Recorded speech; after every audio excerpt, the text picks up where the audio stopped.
Hello friends, we shall continue our session with passive voice. નમસ્કાર મિત્રો, આજે passive voice ની અંદર આપણે સિમ્પલ પાસ્ટ ટેન્સ એટલે કે સાદા ભૂતકાળના વાક્યોનું પેસિવ વોઇસ કઈ રીતે બને એ અંગે શીખીશું. સાદું વાક્ય કર્મ plus was were plus V3 plus by plus કર્તા. નકાર વાક્ય કર્મ plus was were plus not plus V3 plus by plus કર્તા. પ્રશ્નાર્થ વાક્ય વોઝ વેર પ્લસ કર્મ plus V3 plus by plus કર્તા. હવે આપણે એના એક્ઝામ્પલ્સ જોઈએ. પ્રથમ જોઈએ સાદું વાક્ય active voice. She ate mangoes yesterday. Passive voice mangoes were eaten by her yesterday. હવે જો મેંગોઝ બહુવચન છે એટલે વોઝ ને બદલે વેર આવે, આ ખાસ યાદ રાખજો. નકાર વાક્ય જોઈએ mangoes were not eaten by her yesterday. પ્રશ્નાર્થ were mangoes eaten by her yesterday. હવે આપણે WH થી શરૂ થતા પ્રશ્નોના પેસિવ વોઇસ જોઈએ.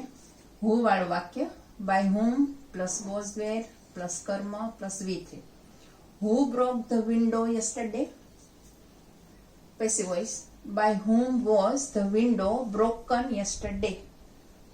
break, broke, broken. V3 છે broken, આ ખાસ યાદ રાખજો. વોટ વાળું વાક્ય what plus was plus V3 plus by plus કર્તા. Active voice what did they complete. Passive voice what was completed by them. Where, when, why, how વાળું વાક્ય એમાં જોઈએ આગળ how plus was were plus કર્મ plus V3 plus by plus કર્તા. Active voice નું વાક્ય છે how did she hire the taxi. એનો આન્સર છે પેસિવ વોઇસમાં how was the taxi hired by હર.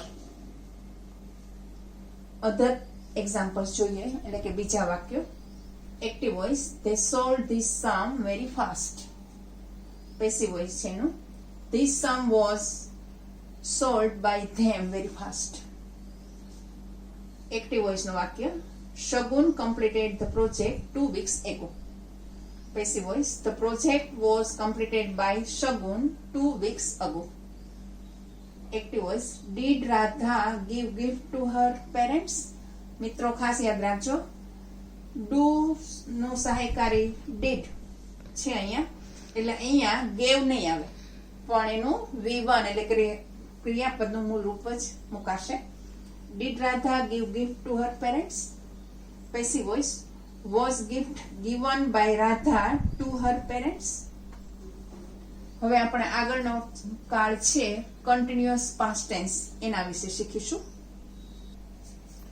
સાદું વાક્ય કર્મ plus was were plus being plus V3 plus by plus કર્તા. નકાર વાક્ય કર્મ plus was were plus not plus being plus V3 plus by plus કર્તા.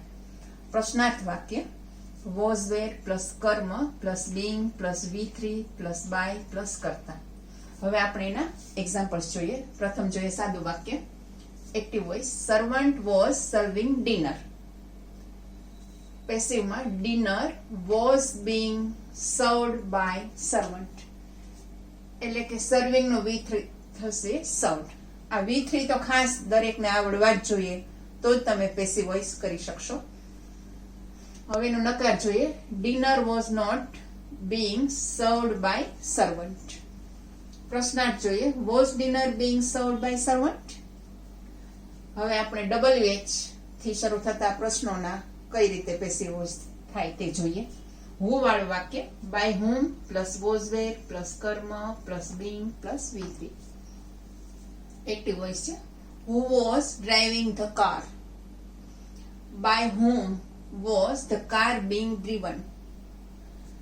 what વાળું વાક્ય what plus was plus being plus V3 plus by plus કર્તા. Active voice નું વાક્ય છે what was he typing at that time. Passive voice what was being typed by him at that time. અન્ય WH વાળા વાક્યો જોઈએ તો where, when, how, why વાળું વાક્ય where plus was were plus કર્મ plus being plus V3 plus by plus કર્તા. આ છે એની વાક્ય રચના. એક્ઝામ્પલ જોઈએ. Where were they playing the badminton? Where was the badminton being played by him? હવે મિત્રો ખાસ જુઓ, અહીંયા આ ધે અહીંયા કર્તા તરીકે છે, એટલે અહીંયા ટુ બી નું રૂપ વેર આવશે. પણ હવે જ્યારે આપણે એને પેસિવમાં ફેરવીએ છીએ ત્યારે બેડમિન્ટન એનો કર્તા બની ગયો, એટલે અહીંયા આવશે વોઝ. આ ખાસ યાદ રાખજો, આ ભૂલાવું ના જોઈએ. આપણે હવે અન્ય ઉદાહરણો જોઈએ તો અધર એક્ઝામ્પલ્સમાં. Active voice was Ajay playing cricket? Passive voice was cricket being played by Ajay? Active વોઇસમાં we were cooking food last night. Passive વોઇસમાં food was being cooked by us last night. Active voice Bhavesh was not teaching the class yesterday. Passive voice જો એનું the class was not being taught by Bhavesh yesterday. તો મિત્રો અહીંયા આપણે continuous past ટેન્સના વાક્યોની સમજૂતી પૂર્ણ કરીએ છીએ. ધન્યવાદ.